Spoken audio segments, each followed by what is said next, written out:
occurred, and what action now is being taken against this protester by the UK police? If you see, Uday, if you see, earlier also there have been, such vandalism by the Khalistani separatists and extremism outside the Indian High Commission in London, and this time, it is a very serious situation has evolved, because they attempted to attack Foreign Minister S. Jaishankar. Even the Ministry of External Affairs has issued a statement regarding a serious security breach in the United Kingdom, and the Ministry of External Affairs is in talks with the UK authorities regarding this. And the local police is investigating the case, and highly, and there is a very possibility that a major breakthrough will happen as far as this incident is concerned. Many culprits will be arrested in the times to come. I mean, and also if you see, when S. Jaishankar, foreign minister, is on an official visit to UK. He had held talks with his UK counterpart regarding the addressing of Khalistani activities in and around UK. He expressed his resentment, and the inaction of the UK authorities to crack down on the Khalistani separatists and extremists in UK. But now it needs to be seen as to what steps will the UK government take in this regard. Let us just remind our viewers that India and UK enjoy a good diplomatic relations for quite some time, and now. But however, this issue of Khalistanis, roaming free in Caucasus in UK remain unaddressed by the UK authorities. Now it needs to be seen as to how the UK authorities react to this incident. Yes. Malhotra, former diplomat, in fact, is also joining us now live on the broadcast. Ambassador Malhotra, what do you make of this shocking security breach which has occurred on the External Affairs Minister's convoy, an attempt to attack him in London?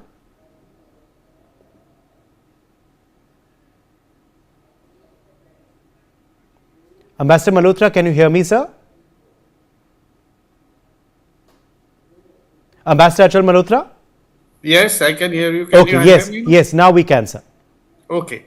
Well, to say the least, this is a breach of security, but I would say it's not only a breach of security, this is a breach of trust that we repose in the government of the UK, who should know how sensitive we are to the issue of Khalistanis launching anti-India demonstrations and activities which are harmful to the national interest of our country. And the bad part of it is that UK, countries like Canada and to some extent United States of America, they are absolutely not seem to be concerned about it. They are extending the concept of freedom of speech, a right to peaceful demonstration beyond a point. Well, fine, it is your headache, it is your prerogative to give shelter to them at your own peril at some point of time. But you must understand that if you want to give them the right to peaceful demonstration, then make sure that this demonstration remains peaceful, regulate it, keep them at bay. You can't let the life of a foreign minister of a friendly country, exposed like this. So I think it's a very sad, and this is happening time and again. This is not happening today. This has happened in the past also. The Indian High Commission was, under kind of a siege some months ago, and the law enforcement authorities were looking the other way. And this is happening despite our having formally registered our complaints and sentiments from time to time.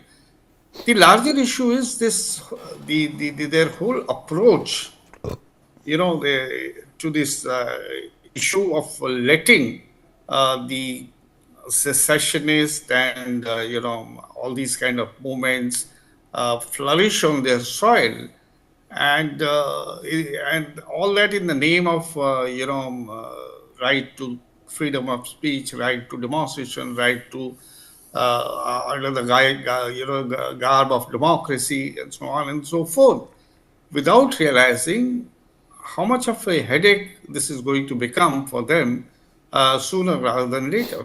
Canada is going to suffer it. And so, America, Donald Trump has already realized it, and the way he's now, handling the issue of migration, that itself shows the seriousness of the issue, because he thinks all this, the law and order problem and all those problems are arising because of letting this, these kind of movements grow on their soil. So I think it's a sad thing, and the UK, in its own interest, I would say, I insist, not only because we are sensitive to it, and this is harmful. And by the way, this movement, they should realize that this movement has absolutely no ground in India. There are no sympathizers for Khalistan in India. So UK can't be naive not to understand this. So they must understand that it may be a sensitive issue for us, but this is going to become a great problem for them in near future. So they better, in their own interest, take adequate and sufficient measures to in the interest of their own country. Over to you.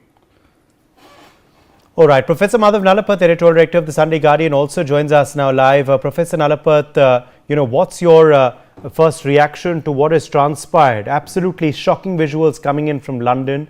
The fact that this individual could get in front of the External Affairs Minister's car, could break his security protocol of his convoy is absolutely shocking and a failure of the London police. What do you make of it? Well, I'd just like to say I am thankful that the External Affairs Minister escaped without injury and without even worse consequences. An attack on the External Affairs Minister of a friendly country, and India is part of the Commonwealth, and frankly, it is beyond appalling. It is intolerable. But the tragedy is nothing is going to be done about it, for a simple reason that, Ambassador Malhotra is very right. Only a very small proportion of the Sikh community basically support this violent movement. We saw that in the Punjab, and we are seeing that now as well. But the reality is that a huge diaspora, Pakistan diaspora, especially the Pakistan-Punjab diaspora linked by relatives and family to the Pakistan military. This diaspora is backing this small segment against India and trying to create a problem for India wherever it can. And this segment often goes out of line because when you try and train something which is essentially a wild movement, you can't train it. And nor do I think the Pakistanis want it to be trained. So very honestly, I don't think the Starmer government is going to do very much about it, for a simple reason that a lot of constituencies are dependent on this Pakistani vote, and unfortunately that particular vote joins together with traditional Labour votes to ensure that some elements get elected to positions of responsibility through their support. So the outlook is very not very promising. But I think India has to record its protest in the strongest possible terms. Very frankly, this is absolutely an incident that should never be tolerated. The foreign minister of a friendly country, a country which is part of the Commonwealth, being subjected to this kind of an attack on his life and limb is absolutely intolerable. And those policemen who are responsible, again, we have to track and see. In the case of Canada, for example, several members of the police force are themselves involved in this very ugly movement. And the same will probably be good for the situation in the UK as well. It's the Labour Party has to look beyond its narrow party interests. It's got to look at the broader interests and ask, what would London's use be as an investment destination if it becomes so unsafe? If it becomes so unsafe that this kind of a brazen attack can be carried out on the foreign minister of the largest democracy in the world. I think, frankly, the Starmer government needs to pay much more attention. A lot of capital is fleeing the UK. A lot of capital is fleeing the UK ever since Starmer came to power.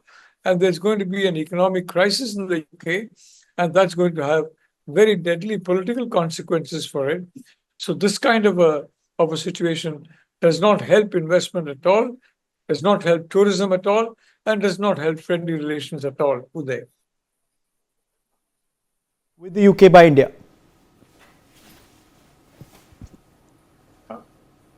I'm sorry, will you repeat that Ambassador question? Malhotra, did you hear that? Okay, I think we've lost Ambassador Malhotra's Hello? connection. Yes, Ambassador Malhotra, I was trying to ask you how this should now be taken up officially with the UK. So, as I said, this is not for the first time. Things like this, things like anti-India sentiments are being allowed, and this is perhaps not going to be the last time. And as Madhav has very correctly pointed out, it's very, very unlikely that we are going to see any, solid, concrete steps being taken by the government of UK. At least I'm not hopeful, because the vote bank factor, it works not only in Asian countries, but it also works in Europe. We have seen it. It works in America also. So I'm not very, hopeful, but we, of course, have registered our serious, complaints and made a issue. But see, as far as the other issues are concerned between India and the UK, I think it would be a business as usual, and it's for the UK to realize that how adversely it can impact on their own political, socio-economic aspects. Like Madhav also said, it might create an atmosphere where it may have impact on the tourism, investment, and many other things. But to expect something concrete, I mean, a crackdown on the extremists, Yes. or crackdown on the. You're not so hopeful. You're not No, so no, I'm optimistic. not at all. Joyita Basu, editor of the Sunday Guardian, also with us now live. Joyita Basu, what do you make of this attack and the fallout of it? Well, first of all, let us look at the country where this took place. It had to be Britain, it had to be either Britain or Canada. And the thing is, this shows that whatever these people talk about in terms of good relations with India and all, when it comes to vote bank politics, they allow this to happen. Just imagine something similar happening in India, and the repercussions and the hullabaloo that would have taken place all over, in fact, not just in the UK, but all over the West, about how India is unsafe, about, all sorts of things. And here we are talking about the foreign minister, as it is. And Khalistanis are such a big threat. And it's apart, but the whole problem is that the UK government, the UK authorities, its law and order system, its justice system, everybody, all of them are allowing the Khalistanis to have a go.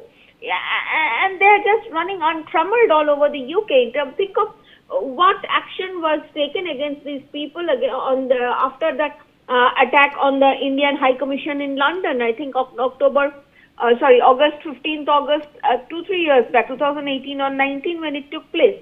Nothing happened. And when you have got a mayor like Sadiq Khan, who is more Pakistani than the Pakistanis and hates India, what do you expect? The thing is that, but it's really sad and it's shameful. It's a matter of shame for the British. But then, sooner or later it is going to be Islamistan or some nonsense like that, or Khalistan. It's hardly Britain anymore. Okay. Joyita Basu, Ambassador Achal Malhotra, and Professor Nalapur, thank you all for joining us with your perspective on that.